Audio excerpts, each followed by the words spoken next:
SNESdrunk. One Super Nintendo accessory I never fully took advantage of as a kid was the Super Game Boy. I did have a Game Boy and a few games, but I never got all that wrapped up in that universe because, well, I had a Super Nintendo. My mentality was, why would I want to play lesser versions of these awesome Super Nintendo games? Screw that. So the Game Boy games I ended up having were just like Tetris, WWF Superstars, Bart vs. the Juggernauts, Roger Clemens MVP Baseball, stuff like that. Just simple pick-up-and-play games that were easy to play in the car or while your older brother was hogging the Super Nintendo by playing some total crap game like Bill Lambier's Combat Basketball. Oof. Now, what I stupidly ignored is that many of these Game Boy games served as extensions or complementary pieces to the Nintendo and Super Nintendo classics. So here's a list of those particular Game Boy games that were spin-offs, so to speak, of their Nintendo and Super Nintendo counterparts. So yeah, no Pokemon on this list, please control your anger. Now keep in mind, only original Game Boy games work with the Super Game Boy, so no Game Boy Color. Let's get the obvious ones out of the way first. The first game that comes to mind is Link's Awakening. I already reviewed this one, but I'll say it again, I like this game better than Link to the Past. I like the silly story, I love being able to jump, the piece of power is a lot of fun, and the way the map is slowly unlocked the further you progress is cleverly done. Another obvious game I'll get out of the way real quick is Super Mario Land 2 and the 6 Golden Coins. This game was a quantum leap ahead of the first Super Mario Land. Seriously, it's like going from the first Super Mario Bros. To Super Mario World. And it's still obviously an outstanding game today. Plus, how can you beat Bunny Mario and Wario making his debut as the main villain? If you like Super Mario World, and who doesn't, then you'll like Mario Land 2. It's available for cheap on the 3DS Virtual Console, so check it out.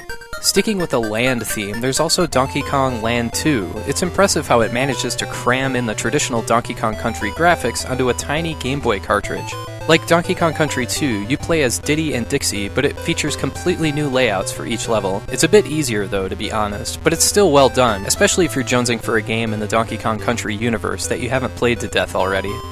Mega Man 5, not to be confused with the NES Mega Man 5, also features original content with new music and new bosses, all named after planets in our solar system. Even you, Pluto. Sadly, this game does have some slowdown problems and has kind of a goofy jump glitch, but the gameplay and level design is as good as you'd expect from any other Mega Man game. I'm a huge fanboy of the NES Mega Man games, and I think this game is on that same wavelength. So if you love Mega Man, you gotta check this one out. The cartridge of this one is kinda rare, but thankfully it's available on the 3DS Virtual Console. Operation C is of course way more like the original Contra or Super C for the NES than it is like Contra 3. But this game did get kind of ignored a bit. It's got 5 original stages, but it does borrow some elements from Super C. This isn't to be confused with the Contra Alien Wars port, just FYI. It's got that classic Contra gameplay, although it does play a bit easier since the Game Boy limitations make it tough to have a lot going on the screen at once. I really like that the default gun is a machine gun, so all you have to do is hold the button down instead of tapping it to death. Anyway, this game is usually pretty cheap on eBay, and I think it's well worth it. Castlevania 2 Belmont's Revenge is another game that's closer to a complementary piece for the NES titles, but this game also has some surprising similarities to Super Castlevania 4 in terms of atmosphere. Yeah, you heard me, an original Game Boy title manages to create a real atmosphere. The sound design goes a long way toward that, and the overall presentation here is really impressive. It's really worth checking out. There's 4 castles you can play through in any order. There's Rock, Crystal, Plant, and Cloud, and they all have distinct music and backgrounds. The game might not be as hard as the NES games, but it's a fun playthrough that lives up to the Castlevania legacy. Next there's Metroid 2 Return of Samus, whose mission is to eliminate all the Metroids on their home planet before the space pirates show up. This game is kind of polarizing. Some people love it, some people hate it. It's nowhere near Super Metroid. But if you enjoy the 2D Metroid universe, you might like this one. The sound and graphics of the Game Boy don't always lend themselves well to a game like Metroid. But to be honest, I kind of like the soundtrack. The dissonance reminds me of an Atari 2600 game, or even Earthbound at times. Anyway, the usual Metroid combat style is here, with upgrades, energy tanks, and missile packs. It might not appeal to everyone, but I think it's worth a shot.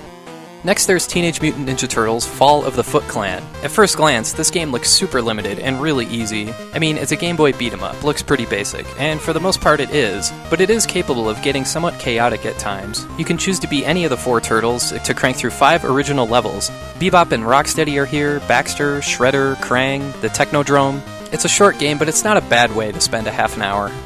Next there's Gargoyle's Quest, which in my opinion is better than its Super Nintendo counterpart, Demon's Crest. I know I might be in the minority on that, but seriously, if you like Demon's Crest, you should absolutely check out Gargoyle's Quest. The level design better fits Firebrand's capabilities, and it makes you be a bit more precise.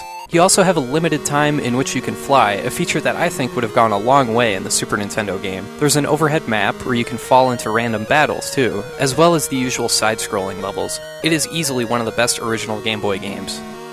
Alright, let's close this out with a bang. 2 more games that are on a much bigger scale. First, Final Fantasy Legend II, also known as Saga II Hiho Densetsu. One of the better games in the Final Fantasy universe. The gameplay is pretty standard, 4 characters in your party, choosing between humans, mutants, robots, and monsters. Exploring a world map with random encounters where you fight monsters. Simple stuff for the most part, but you can control what stats level up to a certain extent. Physical attacks increase your strength, and magic attacks increase your mana. There's also minor stuff like tanking, which is a nice touch. The story is that your dad one day leaves to go find the Magi, which are 77 shards of a broken statue of a goddess. Years go by, and you decide one day to go looking for him. It surprisingly gets pretty interesting, with parallel universes, other gods fighting for power, ancient civilizations, and without spoiling anything, things don't always go as planned. The best part of the game, however, might be the music. I love the battle theme in this game. So yeah, Final Fantasy Legend II is deceptively simple. There's more than meets the eye with this game. Last, there's Harvest Moon, the second game in the series after the Super Nintendo version. This is basically a more affordable port of the wildly expensive Super Nintendo game. Yeah, it's pretty limited, there's not as much variety as the original, and stuff like the mountain isn't in this game sadly, but I always really enjoyed the Harvest Moon universe. You have 1 year to become a ranch master, before your dead grandpa's spirit returns to, judge you, I guess. The fundamental gameplay stuff with the farm is all here, clearing the land, plowing it, and planting crops. You can also buy and raise chickens and cows, which of course produce eggs and milk. If this sounds painfully boring, then I don't know what to tell you. I like the Harvest Moon games though, and while this one might be a bit limited, it's way more affordable than the Super Nintendo version, and it looks surprisingly nice as well. Alright, there you go. That's 11 original Game Boy games for the Super Game Boy accessory for the Super Nintendo that are all worth checking out. One last thing I want to point out real quick is this handy Super Game Boy guide that comes with the accessory. It gives good pointers on how to customize what colors and borders you want to set for each game. You can look up most of the stuff online nowadays, but it's still pretty cool and it's worth grabbing if you can get it for cheap. Thanks for watching. I hope you have a great rest of your day.